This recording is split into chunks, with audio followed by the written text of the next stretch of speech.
दूर से घोड़ों के टापों की आवाज आई। जफर और उसके सिपाही जो मलका का पीछा कर रहे थे, झाड़ियों को चीरते हुए नमूदार हुए। वो रही मलका, और देखो उसके साथ वो लड़की, वही है जिसके पास शाही याकूत था। सिपाहियों के चलाने पर आसिफा सहम गई।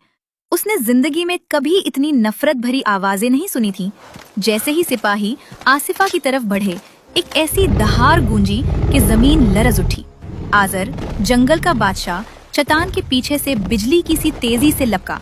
उसकी आंखों में गुस्से की आग थी। उसका खौफनाक जाहो जलाल देखकर सिपाहियों के पैरों तले से जमीन निकल गई।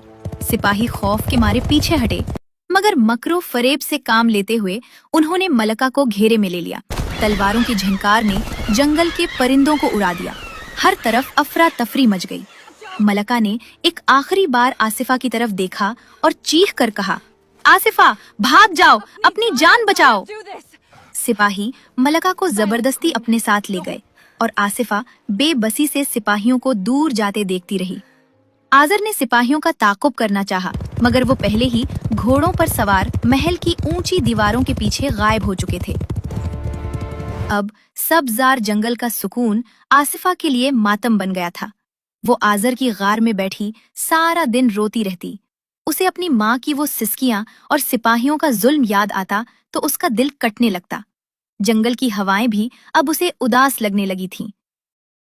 एक दिन जंगल की सरहद पर लकड़हारों की बातों से आसिफा को मालूम हुआ कि महल में सफाई करने के लिए नई खादमाओं की जरूरत है। आसिफा के जहन में एक तरकीब आई। उसने फैसला किया कि वो अपनी पहचान छुपाकर महल जाएगी ताकि वो अपनी माँ से मिल सके। जब उसने ये बात आजर को बताई तो शेर ने गुस्से से नफी में सर हिलाया और आसिफा को उसकी इजाजत न दी। वो जानता था कि वो महल इस मासूम लड़की के लिए कितनी खतरनाक जगह है। आसिफा ने रोते हुए आजर की गर्दन में बाहें डाल दी। वो मेरी माँ है। उसने मुझे लहरों के हवाले किया था ताकि मैं जी सकूं। अब मेरी बारी है कि मैं उसे इस जहन्नम से निकालूं। मुझे जाने दो, वरना मैं जीते जी मर जाऊंगी।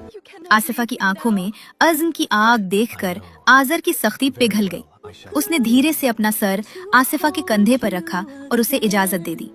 आसिफा ने महसूस किया कि आजर की आंखों में भी एक आंसू था जो उसकी जुदाई के गम में टपका था। उसने अपना शाही याकूत एक पुराने कपड़े में लपेटकर सीने से लगाया। अपने चेहरे पर मिट्टी मिली ताकि उसकी फितरी चमक छुप जाए और अपना लिबास तब्दील कर लिया। वो अब एक मामूली गरीब लड़की लग रही थी। महल पहुंचकर उसने जफर को अपना नाम आसिया बताया। उसे एक खादमा के तौर पर रख लिया गया क्योंकि उसे पौधों